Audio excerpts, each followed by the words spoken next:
Thank you, ladies and gentlemen. Good afternoon. My name is Kate Almquist-Knopf, and I am the director of the Africa Center for Strategic Studies. It is a great pleasure to have you all with us this afternoon. May I start with a point of order? You'll notice signs throughout the room to please turn your cell phones off. It's important that you not just silence them. If you can switch them all the way off, the interference with the microphones is quite significant in this room. And we are video recording for our YouTube channel, so this will be available later online. And we would encourage you to tweet afterwards with the hashtag corruption guide, anything that you would like to share about our program today. We're delighted to bring to you this afternoon the launch of Transparency International UK's Defence and Security Program, latest report and publication, and it is a handbook on corruption threats and international missions that we're very excited about, and hope that we will have a very interesting and candid exchange of views and really get to a practical discussion on what corruption means in the context where we have international interventions, and how we can best learn from past experiences and apply good practices to current and future experiences. I'm particularly intrigued by it because it's a very practical handbook for working in contexts where corruption is rife. This is a challenge that we have on the security side, it's a challenge that we have on the development side, on the political side, and it's important that we have a conversation across all these streams to figure out how we can not add to it and ultimately, hopefully, help ameliorate it. So to introduce our program this afternoon, we're very honored and pleased to have with us our Deputy Assistant Secretary of Defense for Partnership Strategy and Stability Operations, Ann Wachowski.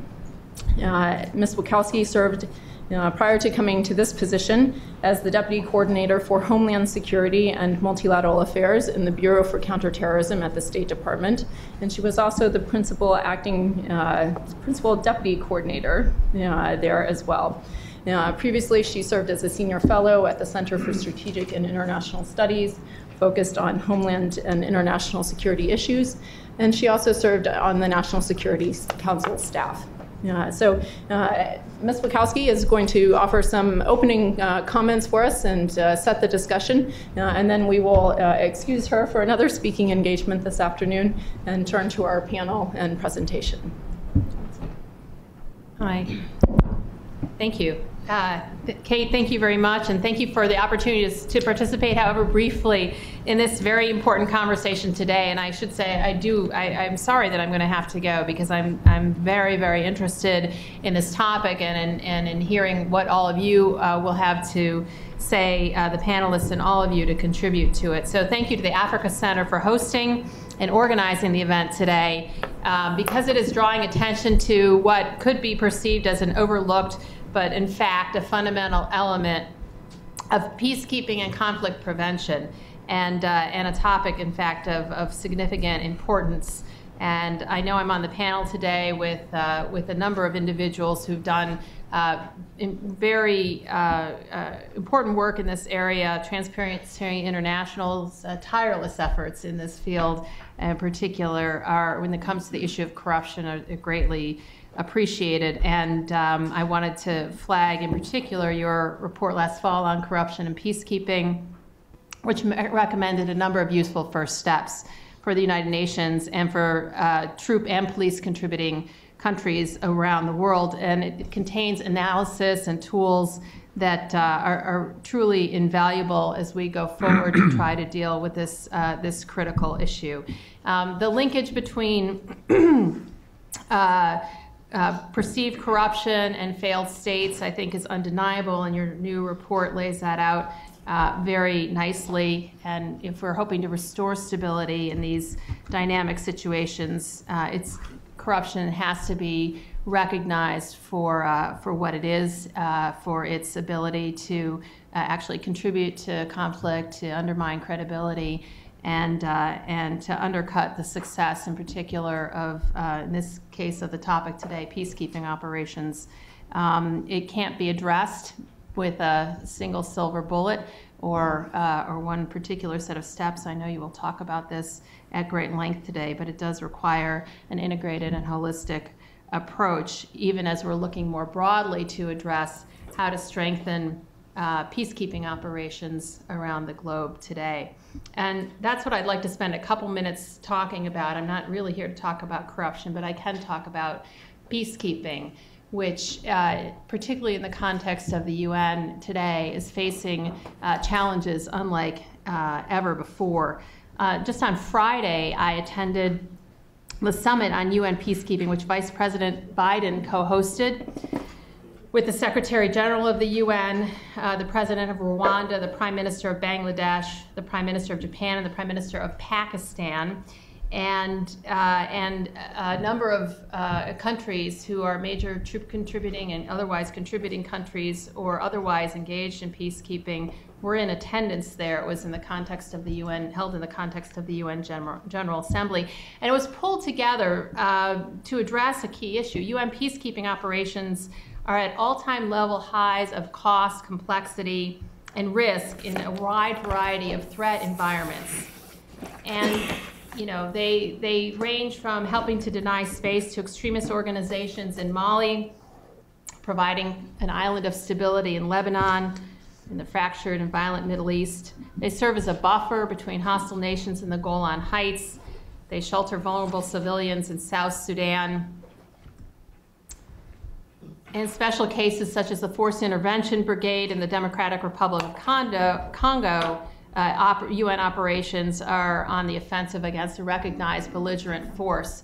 There's a great variety of situations in which these peacekeeping operations are, or peace operations as some call them, are now functioning, and the cost is staggering. I mean, we're up to $8 billion a year in UN costs and on the rise, and tens of thousands of peacekeepers that are engaged. I think the UN and many of the countries who were in attendance at this meeting last week recognize that the tools and the capabilities that have been in use today, that are in use today, really haven't kept pace with peacekeeping needs. UN peacekeeping operations are under severe strain, the most severe strain since the UN was founded. Multiple simultaneous crises are driving the demand for peacekeepers to an all-time high. And how we plan and resource the operations for these highly complex environments is something that really bears a closer look. And in fact, the UN Secretary General recently announced that the UN was going to undertake a review of peace operations, a pledge that was highlighted and reiterated at this meeting on Friday. With respect to the United States, just to put this in context of where we are, we have 44 military personnel in UN peace operations and at UN headquarters in New York, which is up from a lower point about 10 years ago of only around 13. And as was indicated last week, we've just concluded an important agreement with the UN to help the UN build bases at all three of the UN's forward operating sites in the Central African Republic. So this is an operation, of course, that is just being stood up.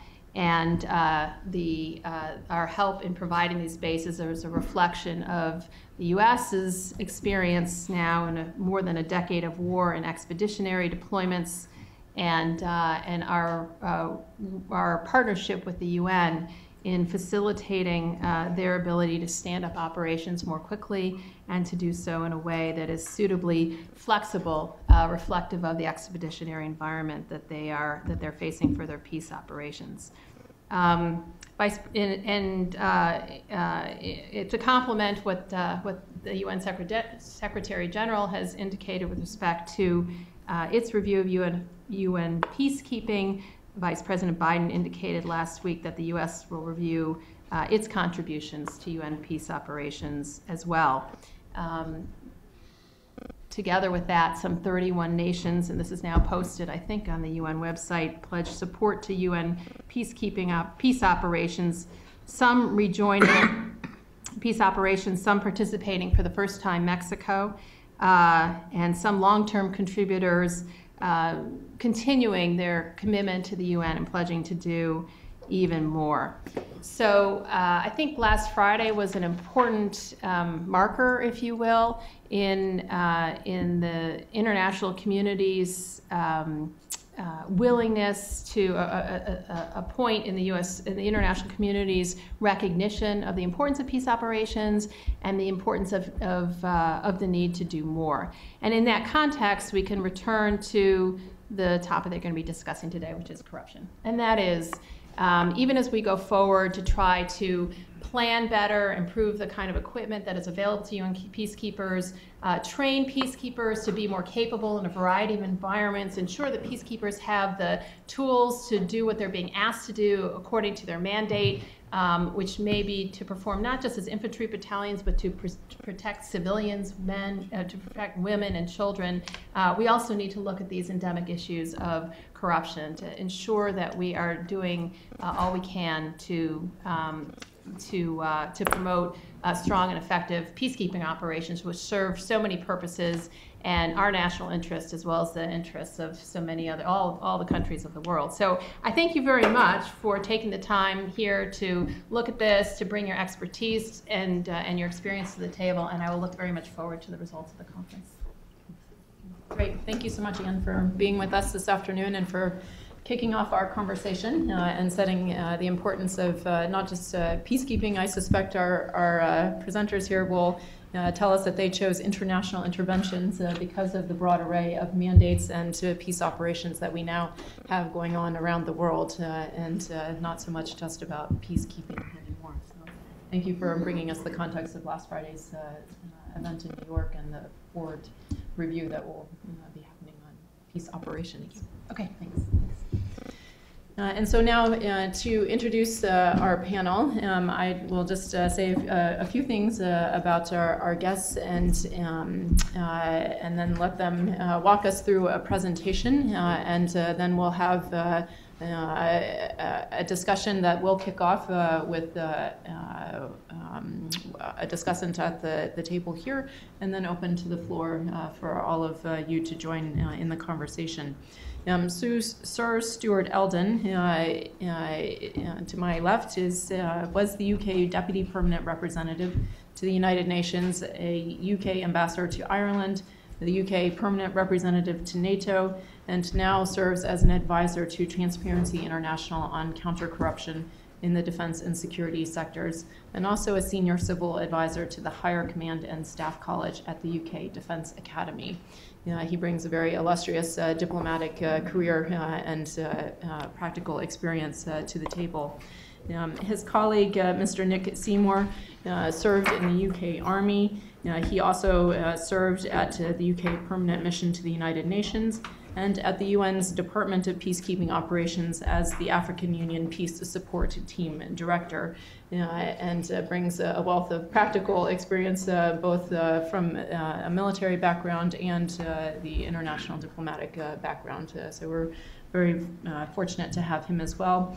And Dr. Jody Vittori, who is a policy advisor for Global Witness and a contributor to this report. She also serves as an adjunct professor here at National Defense University, so we're pleased to welcome a fellow colleague. And she teaches on the topics of political economy, economic development, corruption, transnational crime, terrorist financing, and irregular warfare. We'll have the presentation from our three guests, and then Dr. Assis Malikias, who is our professor at the Africa Center for Strategic Studies and academic chair for Defense Economics and Resource Management, will provide some initial comments in response, and then we'll take a broader discussion. So over to you, Sir Stuart. Well, Kate, thank you very, very much for allowing us to come and talk to you today. We've had several interactions with the Centre, and it's very, very clear to me that as we've developed those interactions, there's lots of potential synergies between the two of us. So it's a great pleasure and an honour to be here today. And we're very grateful to all of you for coming. From a Transparency International perspective, it's particularly good to see Frank Fogel here as one of the founders of the movement, if you like. and we hope that we'll be able to stimulate a good, useful and interesting discussion. Thanks also to Anne Witowski for giving us that perspective on what's been going on in New York. Nick and I will be going back there tonight and spending the rest of the week there. And we'll be talking through the follow-up to the report on peacekeeping and corruption we produced last year, and also launching this handbook there. While I've been a kind of interested commenter on the handbook, we have two of the authors here. So we're going to split our presentation three ways, and I will give you some general background on the TI Defence and Security programme and the importance of corruption in a defence and security context, and then turn it over to Jodie and Nick to talk a bit in more detail about the substance of the handbook. The first slide behind me is just a bit about Transparency International's Defence and Security programme. For governance reasons, we're part of Transparency International UK. But actually, we have an interest in working globally in support of the various TI national chapters. So we take a global look, and we are developing now quite a significant and substantial programme in Africa. This slide shows you in the grey the four main areas that we work in. Firstly, with armed forces and defence ministries. Secondly, with interior ministries and police. Then with defence companies and work on arms transfers. We were heavily involved as part of the NGO coalition in the Conference on Small Arms and Light Weapons that finished in New York earlier this year. And then we're increasingly turning our attention to fragile states, the question of peacekeeping. And as Kate quite rightly said, not just peacekeeping, a whole range of international interventions, ranging from political missions through to stabilisation operations in which corruption can play a role. We have three main areas of effort. The first is research, and the report on peacekeeping and corruption was a good example, I hope, of that kind of research, looking into how, this area is a new one. We've been able, I hope, to build up a good body of doctrine as to how corruption affects various areas of defence and security. You can find more information about that on the website. Then, as a civil society organisation, we're quite naturally interested in increasing civil society capacity. Local NGOs are often an extremely good way of holding their governments and parliamentary authorities to account in the area of corruption. And that applies just as much to defence and security as to other areas of work on corruption. And given that TI is structured the way it is, with national chapters providing a lot of the impetus, it's entirely appropriate that we should be looking to increase capacity and awareness among civil society in the defence and security area. And then the third thing we do is to try and produce tools and training. One of the most effective handbooks that TI produced, the first edition, I think it was about 5 years ago, wasn't it? 20 practical ways to build integrity. And that has formed a bedrock not only of TI's work, but in terms of work in NATO on the Building Integrity Programme, which has been running now for 5, 6, 7 years within the Alliance, and is gaining increasing traction both among NATO partners and among increasingly NATO allies. And I think as we move into an increasingly less stable and certain world, you only have to look at what's been going on in Ukraine, for example, to see something of direct relevance to the Alliance. It will be very, very important that allies and partners have their own transparency mechanisms in place in the defence and security establishments and the military, because that actually is ultimately one of the ways in which they're going to be effective. Why does corruption matter? 3 key bullets. Firstly, it's dangerous, because the military people among you here will know only too well that corruption undermines the effectiveness of the military. If you have bad equipment, badly procured, it means that your soldiers, sailors and airmen are going to be able to do their jobs less effectively.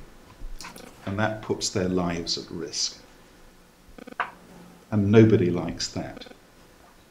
Many people think that, oh my gosh, defence and security is going to be a particularly difficult area for an NGO like Transparency International to get into.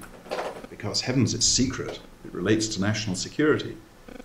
But actually, when you start talking to military, police, security officials, they're very open to a dialogue on this subject, precisely because they recognise the risks that corruption can bring up close and personal. Corruption is divisive.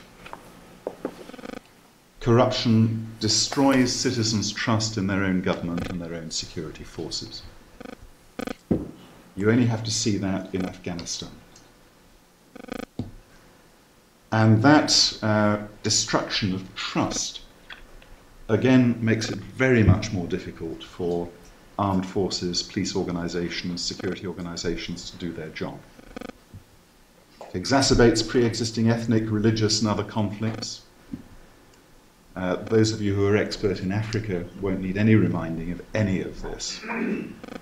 And it also facilitates criminality, organised crime, insurgency, and ultimately terrorism. And lastly, corruption is wasteful. Globally, the defence sector is worth $1.7 trillion a year. As we walked over talking to Assis, African countries, I think the figure was About 32.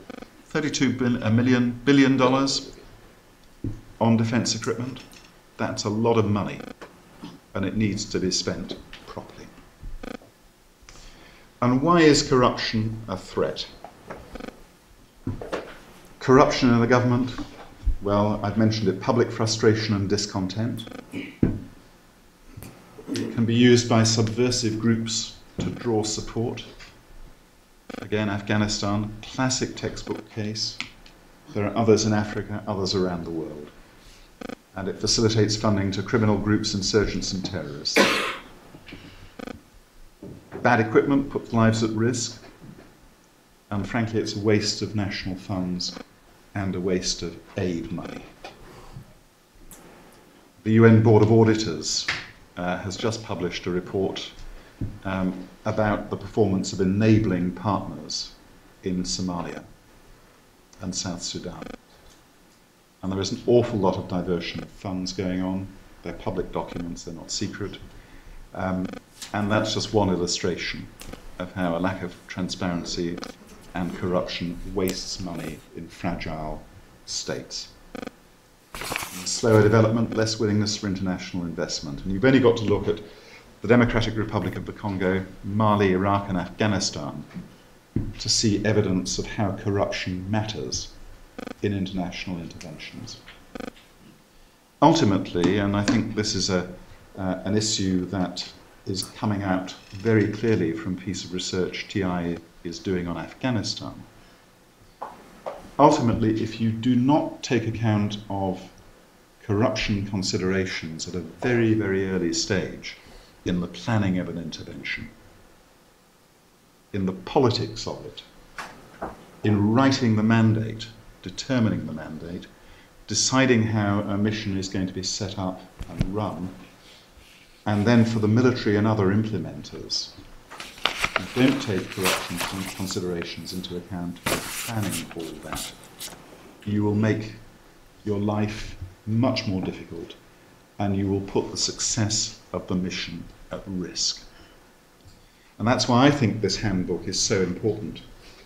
A lot of you will recognise a lot of military terminology in it, but a lot of the stuff in it is also directly applicable to the civilians, the politicians, the diplomats involved in planning operations, setting them up and seeing them through, which is why I personally think it's a very valuable thing to have happen. With that, I will turn over to David.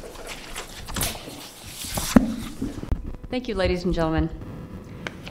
This particular map up here is a map that was actually put together by the Carnegie Endowment for International Peace after a series of workshops on the linkages between corruption and national security. And what you see here is a study of countries over the last 5 years, from 2008 to 2013, of 61 countries of the 180 whatever countries in the world, so roughly 1/3 of the world, where there is some form of civil disturbance, unrest, or outright warfare specifically linked to corruption or its more extreme version, kleptocracy, which for those who don't know means rule by thieves. It's basically the highest level of government corruption you can get.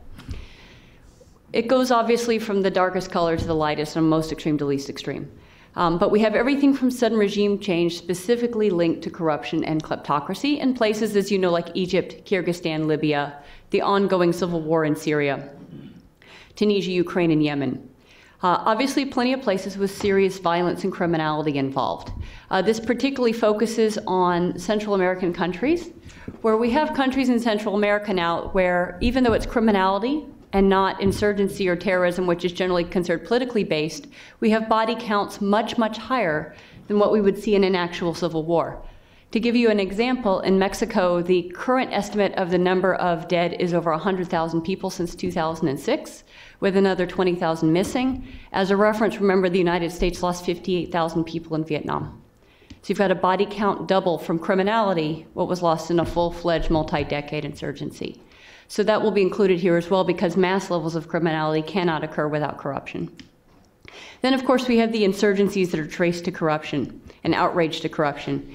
Afghanistan is probably the poster child of this, and to a large extent Iraq. Because this chart only goes through 2013, it will not have the latest Iraq issues in it, but that would fit in as well as places like Somalia, Tajikistan, and so forth. Then severe electoral violence, and then followed by widespread protest, which is why you see Iceland up there. No one's expecting a coup or anything in Iceland anytime soon. But they have had a number of mass protests over corruption issues, even in Iceland. So what do we think is going on? Why is this occurring? Why is there that correlation between corruption and civil disturbance, civil warfare, terrorism, and so forth? If you go over to Marshall Hall, there's a whole library on why scholars think that civil wars and terrorism and so forth start, and the conflict resolution recommendations that go with it. I'll use a particular spectrum of causes of war that fit very well here. What we call the greed versus grievance debate, or opportunity versus grievance debate. Or better yet, a spectrum. And this says that there are a couple different interacting things on why wars, insurgencies, civil wars, everything else gets started. One is grievance. This is what Field Manual 3-24 is based off of, and counterinsurgency doctrine is based off of, which says that you have a population that's mad at something and is willing to fight to change it.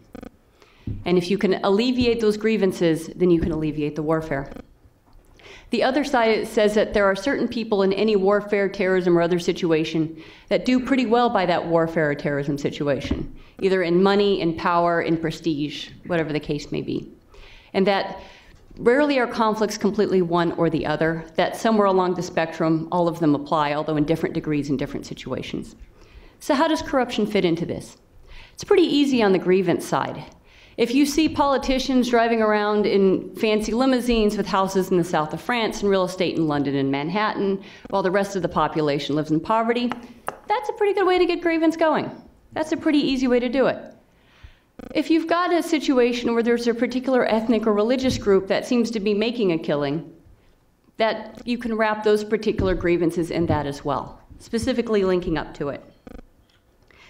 Additionally, because of corruption, if money is being pilfered away, you will find that there are fewer resources available for anyone. We'll start with the concept of the actual security forces themselves. In most budgets, the largest line item in the budget is going to be for military and security forces. But even as the largest line item, it's still a finite budget. So if 20% or more of the budget is disappearing right into the pockets of senior military leaders in the form of ghost salaries for soldiers that don't actually exist so others can pocket their pay, in equipment that's purchased and disappeared, or equipment that's purchased but is not of sufficient quality to actually be usable, those are resources that aren't available. If you do have a civil disturbance, an insurgency, a terrorist organization, that's just fewer resources out there to fight against those organizations. Additionally, particularly in a case of if there's a large-scale insurgency or civil war, rightfully a lot more resources are going to start going to the security, law enforcement, and military forces. But that means there's less for the rest of the population. There may be less, for example, to go into public schools, to public health care, to roads, clinics, welfare, etc. If you have a grievance situation and suddenly public access to public goods has gone down because there's just less available, now that level of grievance has increased and increased. It can also help out the insurgency, terrorist organization, or whoever's fighting in the civil war. Countries that have high degrees of corruption generally have extremely shaky economies to begin with. And a typical conflict, especially if it's large scale in the form of a large insurgency or in the form of a civil war, will generally wipe out a generation of economic gains in that situation. So what you end up with is a lot of people who are looking for a job just as the economy is shrinking and as public goods are less available. And all of that becomes all that much less available if there's a great deal of corruption involved, thereby building grievance. And in a bad economy, let's face it, the insurgents may have a better paying job available for you than anything legitimate to go around. Same goes for criminality. They may be the best paying job around. So where's the greed fit in? Well, certainly the greed in the form of the corruption and so forth that leads to the situation.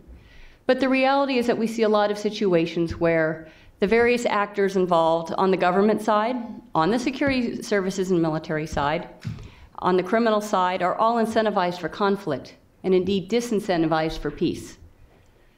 If that is not recognized in this particular situation, you can solve every grievance that is out there, but if there are plenty of people that are incentivized for warfare and conflict, you still aren't going to get to the ultimate peace in the end. This has been one of the significant failures of 3-24, the counterinsurgency doctrine. So how does that affect my specific intervention? Two particular areas that we focus on in this handbook. The one we actually frankly focus on more is the external threats arising from corruptions, the greed versus grievance and topics I just mentioned right now. But the other is the reality that there are corruption risks within the mission itself. The United States has had to bust over 100 people and put them in jail for contract corruption, for example, in Afghanistan. The Special Inspector General for Afghan Reconstruction keeps himself very, very busy on levels of corruption that have to do with U.S. contracting. And the same goes for any other sort of contracting situation. So it's both external and internal, and the handbook discusses both of these. One particular area I do want to focus on here is the concept of stability first and then corruption. The reality for all of us that are military or former military is there's a tendency to focus first on stability and say, I'll deal with corruption later, or that is a USAID problem, a DFID problem, pick your international aid agency's problem. I will deal with that later. I'm in the middle of battle. This is not my priority right now. Completely understandable. I've spent my time in Iraq and Afghanistan. It is a completely legitimate concern. The problem we get into is that if it's not recognized that it's the corruption that's causing a high degree of instability, you're never going to get to that portion of stability to start to deal with corruption. Let me give you an example of what we see in Iraq right now. That is a classic case of trying to deal with stability first and then deal with corruption where it did not work out well at all. The United States has set up a reasonably competent Iraqi security force that should have been more than capable of handling 5,000 guys from ISIS. Should have been. However, because of corruption in the Iraqi military, which had been recognized well before the United States left. You can see some of the quotes in the handbook, for example, on Iraq, that look like they were written recently, but were actually from some publications in 2009, for example. So these were not new issues that came from. We had the Maliki government that had taken that security force, put in generals that were, to put it politely, highly politicized, which is a fancy word for saying loyal to him personally, where loyalty to him and his organization was much more important than the actual merit of the individual involved. For years, even when the United States was involved, a high degree of money that was provided for defense was being pilfered, and that many of the general officers and leaders in the country were more interested in their business interests than in the security interests. And business interests could often trump their security interests in that particular situation, whether those business interests were licit or illicit, I should note. And so what we see is an Iraqi army in the end that on a far inferior force and far less well equipped collapsed in a matter of days. In part because of poor leadership, in part because of poor equipment, or equipment that didn't make it to the battlefield or never actually made it there. So that's a classic example of why focusing on stability first, corruption later, may get you to a point where you never have stability to begin with. The other area that we make specific in this particular handbook is the issue of one will always have to deal with corrupt actors. This is not a handbook geared towards unicorns and rainbows, to be quite frank. The assumption is if you're a Western military going into any of these intervention situations, it is never a good day if you're going into one of these intervention situations. And by definition, the country has probably had some very significant issues to begin with. If you're going to get logistical access to the location, if you're going to get intelligence, if you're going to be able to not get shot out, everything else going on when you go in, you are going to deal with corrupt individuals, and you will probably be handing them bags of cash. That's the reality of the situation, and that's not going to go away. What becomes a primary issue, and where this handbook is focused, is that if you are 10 years into your intervention and you are still handing bags of cash to corrupt warlords, you probably have a problem that's going to lead to mission failure. When you go in with those bags of cash, a risk assessment needs to be done, and a strategic planning for what's the off-ramp, what's the exit ramp of marginalizing these warlords, of building institutions in the country, of doing a counter-corruption campaign, of bringing in rule of law. Because if that is not part of the plan when you're doing your phase 0 planning through phase 5 planning, then you're probably in a mission failure situation. And on that cheery note, now I get to hand it to Nick for why we have done such a great job on this handbook. Yeah, if I could start with the last comment on the last slide of Jodie's, dealing with corrupt entities is usually inevitable for mission leaders. Of course, quite a lot of them don't realize it, or don't understand it, or don't know it, or just don't do it. And the point that she was making about putting stabilization first. So what we're trying to do with the handbook is obviously to ensure that we get the message across that this is something that they do have to deal with. Looking at the first bullet on this slide, we talk about the mission mandate. How many mandates actually make a specific recommendation or specific mention of dealing with corruption? And the answer to that is not very many. There's been a proliferation of mandated tasks over the last sort of 10 years or so, particularly in the context of UN missions. I think somebody did an assessment, I know somebody did an assessment a couple of years ago and worked out that there were about 430 of them. And some of them were variations on the theme, but that's a large number of mandated tasks. And again, corruption wasn't amongst them. So what we need to see, first of all, is recognition of the fact, as Jodie was outlining, that a failure to deal with corruption that is endemic within the mission area is going to give you problems in actually implementing your mandate, whether you be UN, whether you be anybody.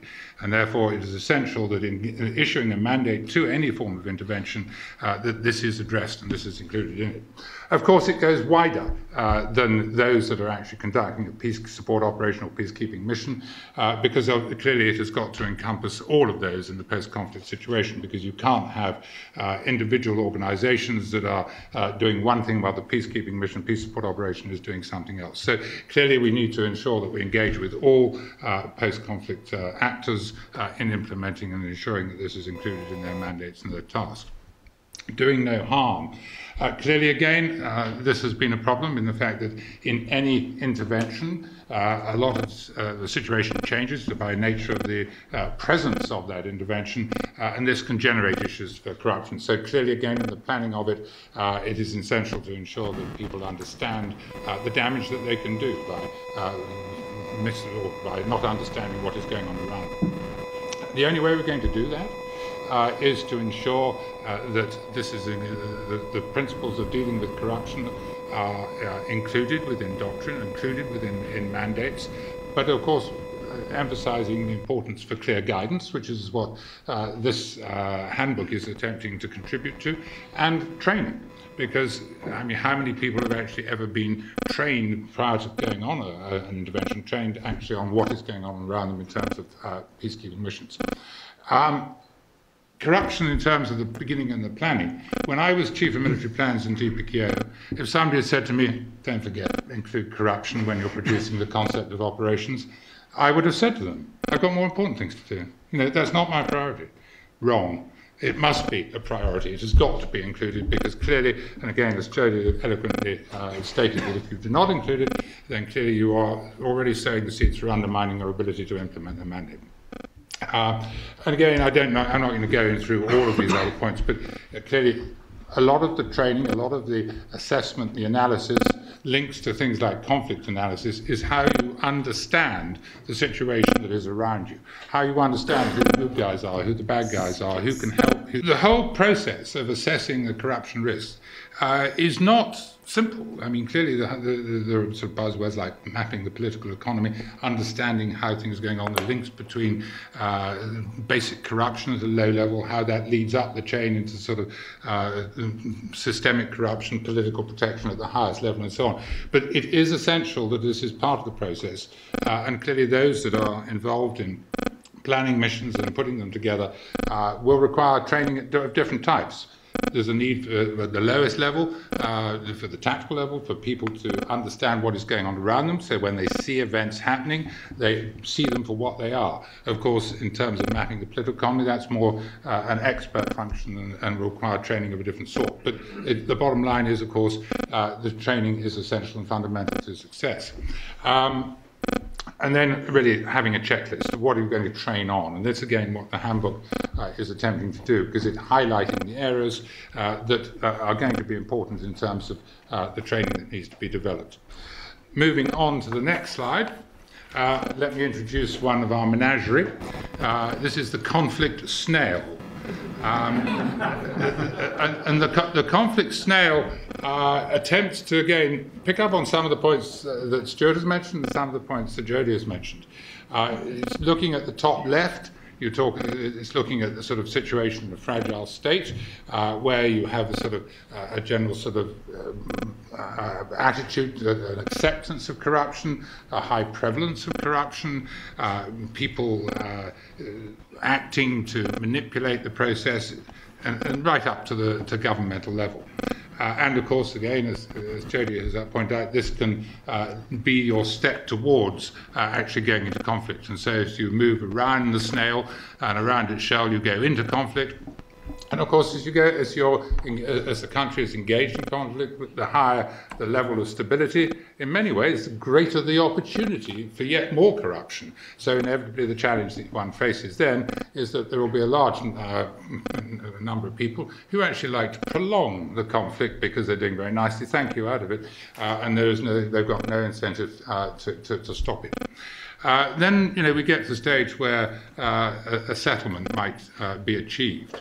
Now, at this stage, this is where a peace support operation or peacekeeping operation may be deployed and intervene.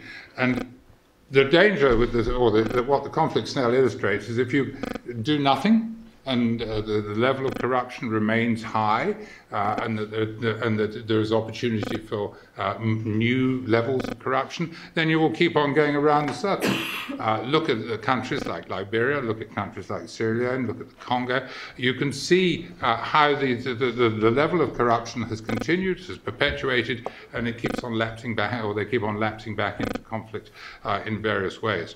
Now, the other is the bottom bit of the snail, where the head of the snail is going to be, is if you can get it right and you can address this and you can realize the expectations of the people who are expecting something to improve. I mean, using a buzzword, a peace dividend or whatever, but the people expect something to be better.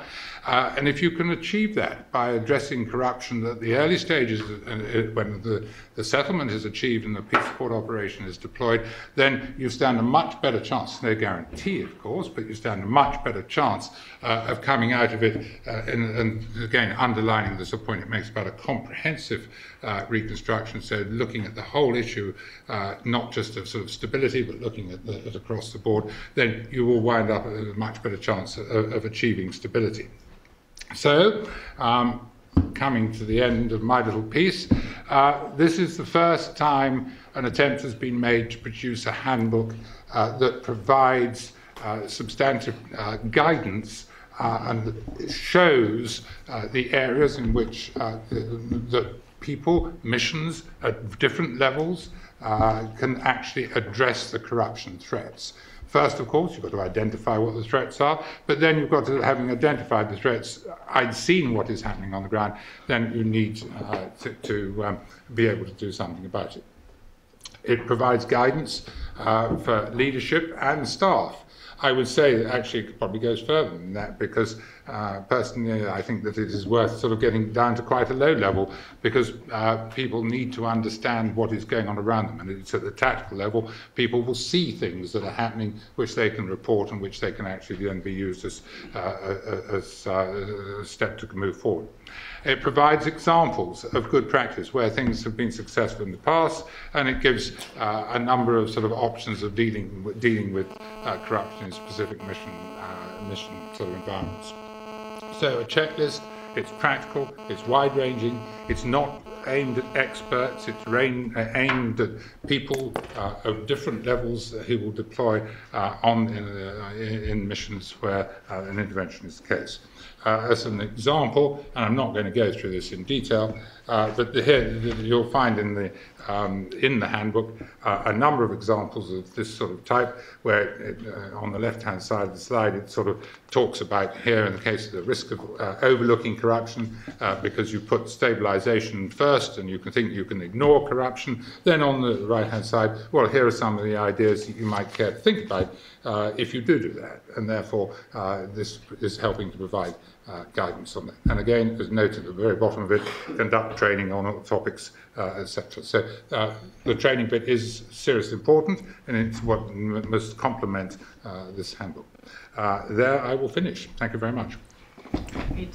Thank you so much to Stuart, Jody, and Nick for that actually very quick overview, in fact, of a lot of material that is contained within the handbook on both why corruption matters and what can be done about it. And I thought it was very useful for you to expound upon why it's dangerous, why it's divisive, why it's wasteful, and how we can understand corruption as a threat, not just incidental to other objectives that we're trying to accomplish in international interventions, and specifically how it can risk mission failure if we don't pay attention to it up front. And even more importantly, how we can misunderstand the dynamics necessary to break cycles of violence and conflict, and the role that corruption plays in weak and fragile states where we find ourselves intervening as international community members and in working with host government and other partners on the ground trying to stop really pernicious situations from evolving. There's an awful lot to unpack about what can be done. I'm going to turn first to Dr. Assis Melikias to offer some comments in response, and then we will open it up for comments and questions, discussion from the floor. Well, thank you very much, Kate, and thank you very much for the colleagues from Transparency International who really put together a fantastic handbook and did a wonderful job today in presenting it. I guess where I would start is to pick up on a point that was made here, and I think is one of the themes of the handbook. The fact that corruption is dangerous, is divisive, and it's wasteful. I guess my question is, why is this still going on if we understand its dangers? It's still going on, and in many cases, it's prevalent. Some of us who do Africa on a day-to-day basis for a living know that corruption in Africa is very much endemic. And my own perspective, I don't see it going anywhere anytime soon.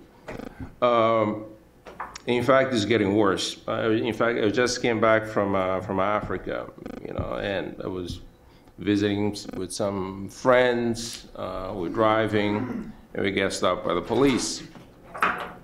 And just random stop. And the police, for some reason, did not ask for any money. The person who was driving, I found it very, very strange. Very, very strange, because in fact, he was already getting ready, getting some cash ready to hand out. But then as we were driving away, this person was telling me that police woman probably earned a lot more money than I did. than I do here in the United States. I said, how is that? And he said, well, she probably earns something like $700 per day. How much do you earn? I said, probably not that much. You're right. You know. Professors in the United States don't make a whole lot of money. And he went on and on and on explaining to me how that police person was very, very wealthy. They all know that. They also know the opportunity costs involved. They also know that there's a massive opportunity cost involved in corruption. But they still do it at the level of states, at the level of institutions, at the level of peacekeeping missions, peace support operations is still going on. So it seems to me then that we may be doing something wrong. We may be doing something wrong. Perhaps our narrative is all wrong. People are not listening. People are not listening to what we're saying.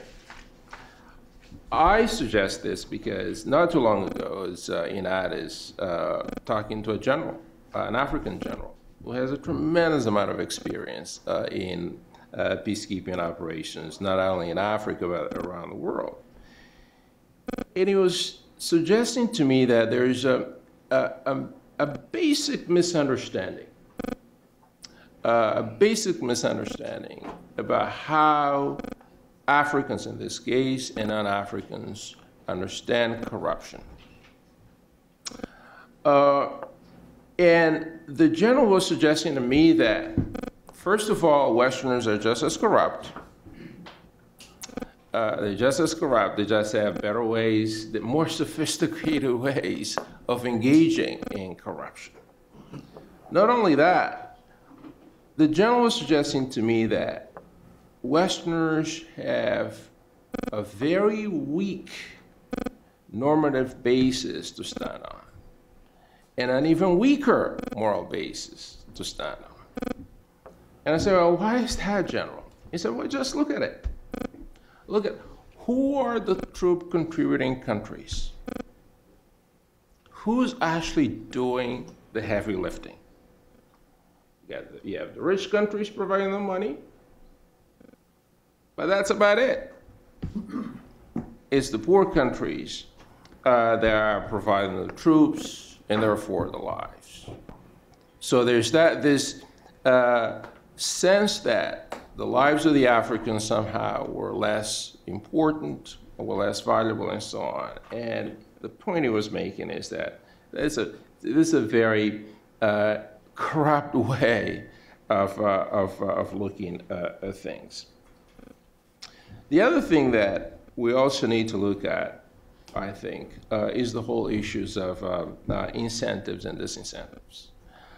Yes, we talk about greed and grievance. That debate it's been going on for a few years now. But what we do not really understand very well are the sets of incentives and disincentives that lead to corruptive practices or not. What we need to do, in my view, is to have a better understanding of how in this case, Africans, Africa is the place I know a little bit better. What are the incentives for Africans to engage in corruption? Why is it that individuals, when they access power, and I was interested in how the Danes define power, I think it's on page 81, I believe it was. They define power in terms of they define corruption in terms of the misuse of entrusted power. This whole notion of power in the African context is very contested. Who entrusts power to whom? The whole idea that the state works on behalf of the citizen, the whole state that the citizen is boss, that is so entrenched in the way we look at politics and indeed society here in the West, it may not apply in the African context. Because in the African context, in many cases, the citizen is just now beginning to understand who actually is boss. So this brings me to, I think, my last point. The audience. Who's reading this? Who's reading this? And are they listening? So I think that this is a very good contribution to this debate. Not necessarily new, because some of us who have been dealing with issues of good governance have been dealing with these issues of corruption for a while. I think that what is new and commendable is the fact that here we have a handbook.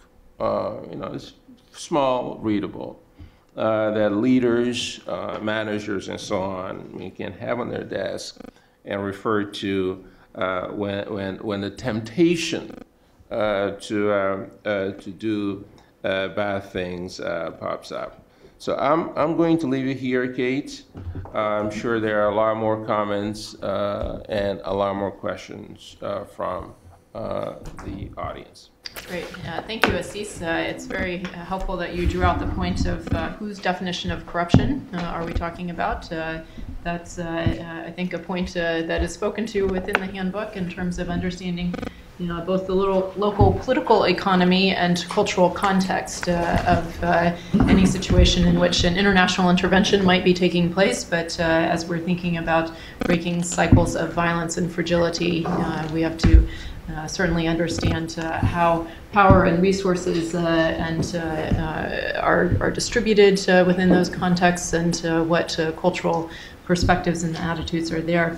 And then, of course, the incentives and disincentives, and getting to the point of elite PACs and political settlements that exist in these situations and contexts as well. And finally, the audience. So over to all of you at the moment. We'll take a couple of comments and points, and then let the panel respond, and then do another round. And I see the first hand over here. If you would please use the microphones that are on the desk. You press the button, I believe, to activate it. And if you would introduce yourself, please. Yes, thank you. Can you hear me? Yes. Mike J.G.'s currently completing a book called Overlooked Enemies of Peace, Subduing Illicit Power Structures. So you can tell I have an interest in not only your work, but your success. If you wouldn't, it would just permit me two very quick questions. One having to do with overlooking the problem and Nick Seymour's statement about mandates. As I understand it, it's possible for the assessment process, strategic assessment process at the UN and the integrated mission planning process to be done before a mandate is written. Has that ever happened? And even if it has happened, it probably needs to be improved. So your recommendation for what needs to be done so this problem is taken into account when the mandate is written. The second question, and actually I asked Mark Hyman this question when he was here about 6 months ago, and it goes to the point that Jody made. Corruption is poo-pooed as a long-term problem. It's not important. It's to be dealt with later. And I think part of the reason for that is because we call it corruption. We've got to call it something else. We've got to be able to distinguish between corruption, which happens everywhere. Asis's point, we have corruption here. Who are we to be telling people that they shouldn't have corruption in their, in their system, in their government, in their country? We do here as well. How do we distinguish between the level and type of corruption that is conducive to conflict and standard, ordinary, garden variety corruption that exists everywhere? And I will sort of answer my own question. Is it really about the nature of the nexus between illicit wealth and political power?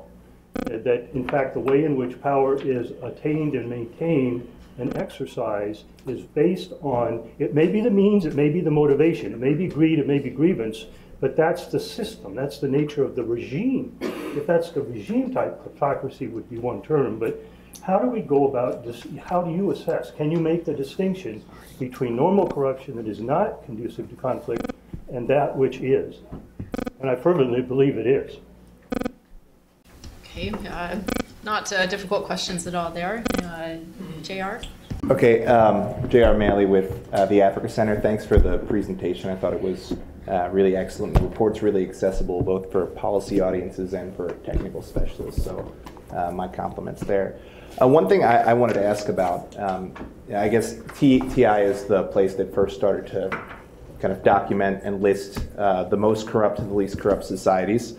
Would there be a benefit and a way to do that for peace operations and interventions? And would that be helpful? So could you categorize the different ways an intervention is transparent and if corruption exists in such a way? And would publishing that on an annual basis be helpful in holding the different parties that are partaking in interventions accountable? Thanks. Frank, please. I've just got a question. My name is Frank Vogel. I'm the founder of Transparency International. And just as a gentleman's comment, the victims of corruption shouldn't be forgotten. In the poorest countries, countries that are war-torn, you have millions and millions of people who can't get into school unless they pay a bribe. Pregnant women who can't get into a clinic unless they pay a bribe. Then you're really talking about endemic corruption. And it's to end that we're really concerned about. And we can get too sophisticated about the power structures, but those are factors that we don't see in the United States, and we don't see in Western Europe, but we do see across the developing countries. My question is very simple. Simple question, difficult answer. I was recently in Ghana at a conference, Pan-African conference of the heads of anti-corruption commissions, which many countries have set up. And so, personally, none of the delegates said that they had any responsibility when it came to military budgets and national security, that was off limits for their commissions. So if you are involved in the military, you are in a country, and you see widespread corruption, in a country where the judiciary is manipulated totally by the government and it's in its hands, so there's no independent judiciary, who do you turn to domestically to try to work out a constructive relationship to reduce the corruption? If the commission is off limits by its own decree, if there's no judiciary, if there's no independent public prosecutors, who is your constructive local partner? Or do you just say as a military person, oh, we'll leave it to the State Department? Good. Where to start in a very difficult context. So please. Well, let me try and answer two or three of those points, and then I will quickly hand over to the other two. Frank, firstly, to take your question and combine it with the earlier one about an index of peacekeeping operations. Personally, I think that we need to go one step at a time. And I think what's very important is to start getting the word about some normative good things to do out there so that people understand them. And I said when I was talking that actually if you go around and talk to senior military officers, and if you go around and talk to junior military officers, actually, they are very receptive to this, because they, more than anyone else, can see the effects of corrupt practices up close and personal. In my own experience, and this is not definitive, but when I've been doing work trying to tease out where corruption blockages or lack of transparency is, the problem is often with the senior middle ground who realise they're not going further. And so see much more force to doing things to preserve their influence or entrench their position or entrench their finances. And if you can find leaders who get it, and younger members of the armed forces or the security apparatus or the Ministry of Defence or wherever who'd want to do something about it, that's the beginnings of the places to turn. And interested civil society is a third place to turn, which is why in the Defence and Security Programme, when we see a TI national chapter who has an interest in all of this, for example, we take that very seriously. On the index of peacekeeping operations, I mean, the Defence and Security Programme publishes 2 indices now, or has done 2 years ago and will be doing again next year, which are measurements of how, firstly, various governments and secondly, various defence companies do in terms of having things in place which are good practice to reduce corruption risk. Before you can get that far in terms of peacekeeping operations, you've got to have some benchmarks. And this handbook is the beginnings of the benchmarks, but you know, there's a lot more work that needs to be done before you could actually have a reasonably objective way of benchmarking. So this is complicated stuff. Yes, it might be a very good idea later on, but I just wonder whether we're at the stage yet of being able to put you know, a definitive, robust piece of work together that would allow you to do it without attracting all sorts of fire from places. To the gentleman who said one way of dealing with corruption is to stop calling it corruption. Yes, I couldn't agree more, in a way. I remember when I was Perm Rep at NATO and Mark Pyman, the director of the Defence and Security Programme, came to see me, and I think it was in about 2008.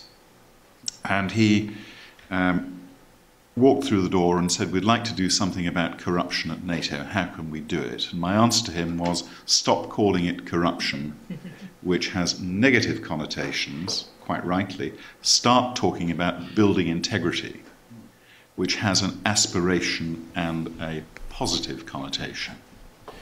And I think if you do that, you need to consider how best you will gain traction. And without wishing to belittle the word corruption at all, what you need to make it clear to people is that it is in their enlightened self-interest to do something about it. And talking about integrity and other things is actually a pretty good way to go, I think. And I will now happily pass on to my colleagues with apologies for things I've missed. Maybe I come back to the question about planning before the mandate. And in talking as a former sort of member of DPKO, and in another context, not in the context of corruption, because as I've already said, we didn't think about it. In the context of developing the mandate, of course, quite a lot of planning does go on before the mandate is actually secured. And in that, I mean, obviously also related to the whole process of strategic assessment and analysis that's going on, there will be a significant amount of dialogue between the Secretariat and various member states and members of the Security Council. And Stuart may wish to comment on this more in a minute. But the problem at the moment is that anything to do with corruption is missing from that dialogue. So we can talk about sort of troop levels, and we can talk about sort of other mandated tasks, and we can put in sort of cries about protection of civilians, and we can sort of talk about sexual abuse and everything else that's sort of appearing in mandates. But it's the point that I made at the beginning that we need to ensure that there is recognition of the fact that if corruption is not introduced into the mandates that are developed, then we are sowing the seeds for our own problems later on. And so there is a process, it does happen, but it doesn't really cover corruption as much as one should do. The difficult question of how to address corruption within the military is equally, of course, difficult in addressing corruption with the police. And actually, in many ways, the police are even more complex than the military. Again, each situation tends to be different in the experience that we have had. In some cases, the military is more prepared to speak than the police. In others, the police more prepared to speak than the military, and so on. But I think that if we come back to the point that Stuart made in the beginning, and that is we need to make the point when engaging with these people of the damage that corruption does to their own interests in terms of the development of the military or the development of the police and so on. It's a hard sell. There's no simple sort of issue to it. I took part in a cabinet retreat in Burundi about 2 years ago now, and in Burundi they produced a sort of great budget statement which was hundreds of pages long, and when you got to defence, everything was a state secret, including the number of boots you procured for the army. Well, gradually they're recognising that that is not necessary to so it's again how one actually differentiates between what is necessarily classified, and there will always be some things that will be, and the things that can be put in the public domain without it actually being any threat to the military. But of course, again, some will see it will be straightforward, others will have other interests, self-interests, to conceal it. So I don't have an easy answer. Julie, forgive me, I didn't think Nick would let me get away without the Security Council and mandates. Yeah, funny that. Odd that.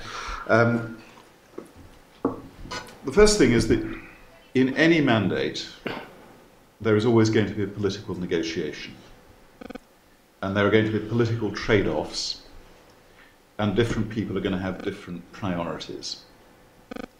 And it's made a little bit more difficult in a UN context. By the fact that the Secretariat can advise the Security Council and Member States, but it's by no means clear that it will be listened to. So you'll always have trade-offs. It will never be quite perfect. Nick's point is very important, that we need to get across this realization that if you do not tackle corruption early on, it will come back and bite you later. I won't go now into some of the enlightening conversations I've had with various peace negotiators at various times. But just beginning to think about Afghanistan, because I think it's a very clear example. If you go back to the Bonn Conference around 2006, if memory serves, there was a key decision taken that the international community would attempt to mobilize warlords to help them regulate the situation and achieve their objectives of stability and better government. Now, in my personal view, that was not a mistake. What was a mistake was failing to think about what would happen when warlords manifested corrupt behavior. And with hindsight, the corrosive effect of all of that was terrible. So, you have to pick your enablers and you have to think about that quite carefully. But I think that's a very stark illustration of how corruption is mission-threatening, perhaps terminally so. And if you don't plan for it, it will come and bite you. And that is the key point for Security Council negotiators and other mandate negotiators. Jodie, I'm sorry. So if I can kind of take the other tact a little bit on this, and on the point of the handbook. Well, I'm sitting here with former ambassadors and so forth. I'm a recently retired dumb lieutenant colonel. And so one of the points of this handbook is the assumption is that most people will be in a situation where they don't get to influence the mandate. Or at best, maybe very marginally on a staff summary sheet somewhere that may or may not change something, because, as pointed out, that will come from the halls of power in the UN. That will be in political leadership way higher up on the food chain than you will ever be. So one of the important points to this particular handbook is that it assumes you've got to use the mandate that you have, that you've been given. And so it will be geared with, you're in a bad situation, you're a dumb major, you're a dumb lieutenant colonel. How do you handle it and at least not make the situation worse, given the constraints that you will be working under? The other point I would make to this handbook, one of the chapters in here contains, in some cases, the full verbiage, in some cases, summaries of all the corruption-related guidance that we could find, doctrine, training, coin contracting guidance, etc. This is not a thick book, you might notice, and it's a chapter in here. which means there's very, very little out there to guide anybody who wants to do this. This handbook came about because folks in the field said, this is great, yeah, we got it, corruption's bad. What's going on around me? And how do I do anything about it? I don't get to go to the UN Security Council and go change the mandate. So that is what this is geared around. But it's meant to be the beginning of a conversation. We've pulled together everything we can find and sent it out to everybody we could get inputs from. It's still very thin. It's at the beginning of a conversation that we can start to build upon. There's a sister publication to this one that is geared much more towards those who can influence the mandate, and that's the Peacekeeping one that came out last year. But this is really geared towards, pardon the term, but more of the grunt on the ground. If you notice, it's broken into very short chapters, very short paragraphs. The idea is if you're the staff officer in charge of Afghan elections, you can skip to the election section and read it in 10 minutes or less because you're already working 18 hours a day. Okay. So keep that in mind, but this is the start of a conversation. We would like to see this start going into, for example, US, NATO, UK, and other Western countries' doctrines. So this is meant to be the initial shot across the bow, if you will, to get those sorts of processes going, which are very, very long-term and painful processes that will not be coming overnight, and to be a stopgap level until then. We may just extend a few minutes to do one more round since we started a few moments late. So if you'll just give very brief comments, questions, rather not comments preferably, and then we'll have the panel do one more answer. So I saw a hand here, and then over to here. So you, sir, please. Thank you. My name is Adam Bushy. I'm a JAG officer in the Army Reserves as well as a civil servant, anti-corruption and rule law specialist at USAID. I've been at USAID for about 7 years. I just wanted to just quickly mention USAID does have a lot of publications on these issues. So for example, we have 2 different publications on election that we put out in the last 4 years. We have 2 publications that are going to be coming out by the end of the year on anti-corruption. One of them is a mapping exercise where we looked at all the anti-corruption programs that USAID has done over the last 5 years. We're going to be putting that up on our website, and then you can search by country, by type, whether it was an education / anti-corruption program or whether it was just strictly an anti-corruption program in and of itself. And so looking at cross-sectorally, whether we've been doing that. So there are other things out there. I think it's important that DOD and USA and Department of State work more collaboratively. So I guess that was the one point that I wanted to make. And I didn't know, I mean, I just got this book, so I didn't know how much USA or Department of State emphasis there has been in this. So that was my question. Thank you. Thank you. Leslie? Leslie Warner.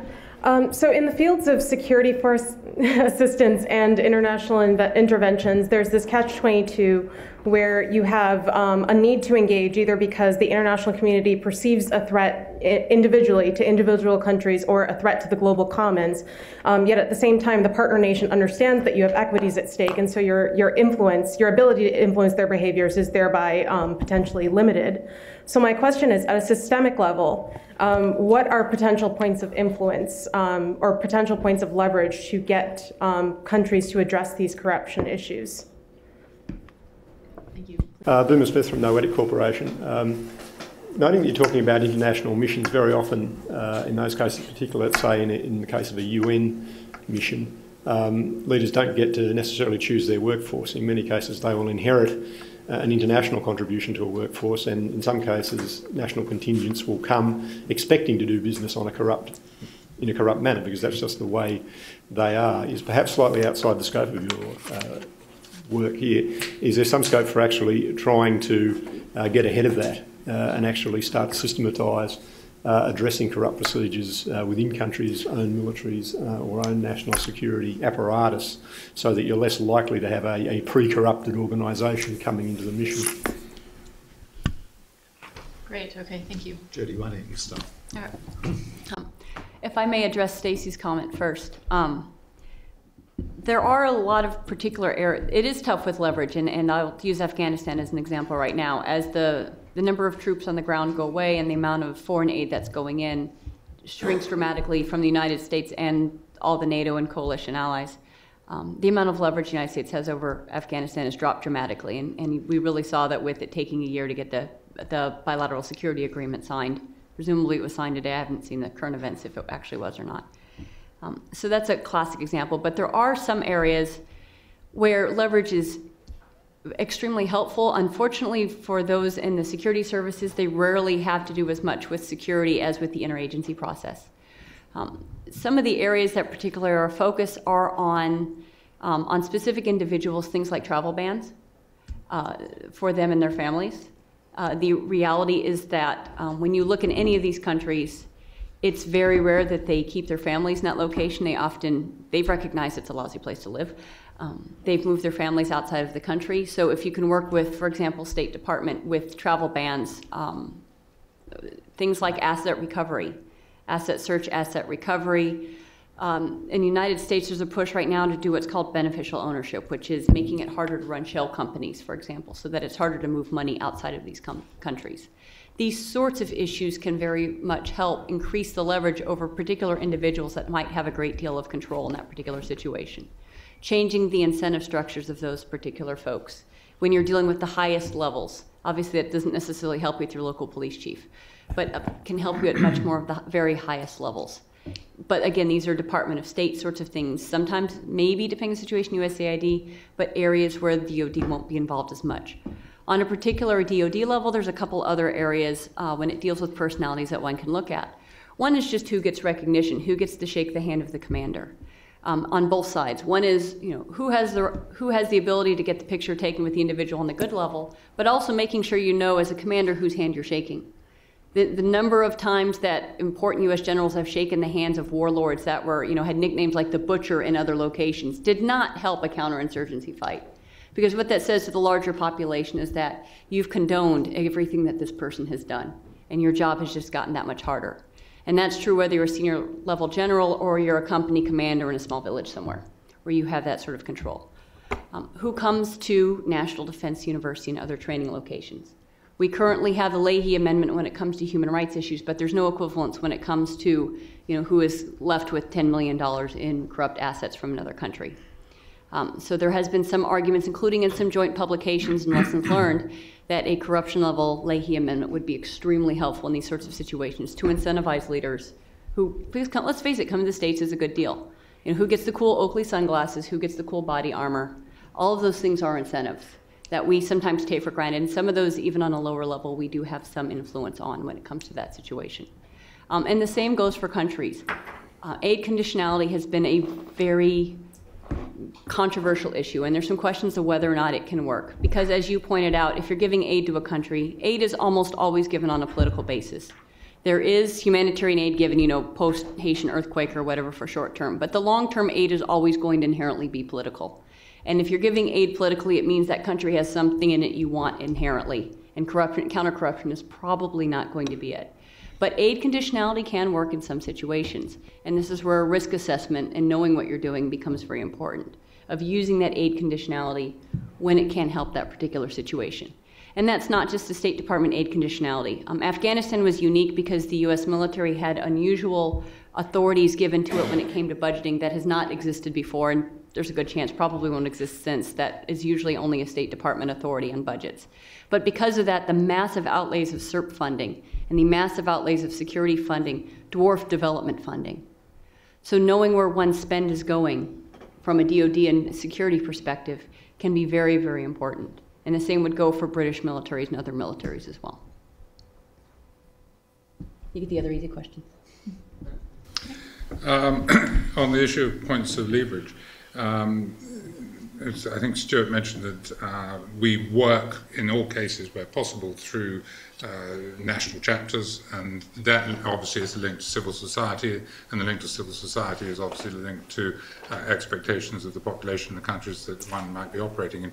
Where the link perhaps is not very strong is perhaps between the national chapters and civil society and the mission that is actually deployed.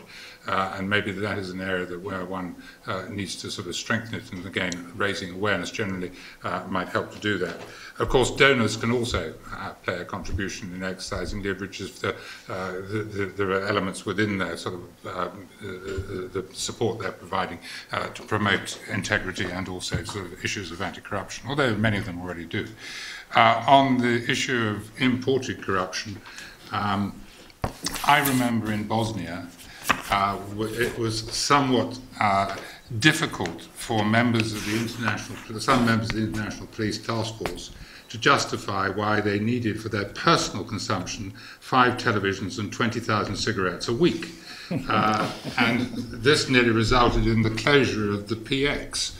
And obviously the absence of any guidelines, the absence of training, and providing training for people coming into a mission is actually quite difficult because, of course, the national authorities of the troop contributor or police contributor concerned exercise the right to train their own people, and therefore in the UN context or in most other sort of international contexts it's difficult to sort of impose and insist on what training take place. But certainly in the same way that, say, the UN has conducted sexual abuse issues or confronted sexual abuse issues, there needs to be clear and unequivocal guidance to those people who are deploying on UN or any other missions, what the standards and the expectations are. And again, this guidebook and the handbook and the other work that we have done and others are doing can help aid that discussion and make sure. But at the moment, in many cases, that's not there. A couple of quick comments from me on your USAID and State Department point. I mean, generally, I do think that there is an increasing recognition that different parts of government all have a stake in this area. They're not going to have the same stake in this area, which is what makes it complicated.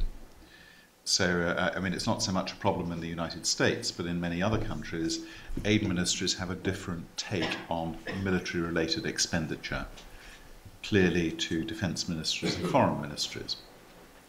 And I think, you know, there is a realization coming that corruption is a governmental cross-cutting issue.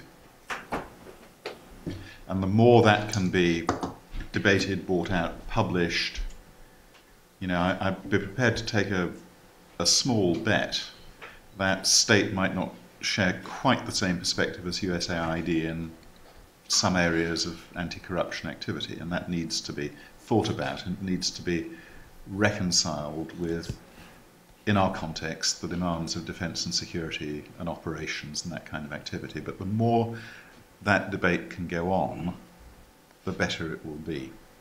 Leslie Ann, your question about levers. I mean, it's a really, really good one.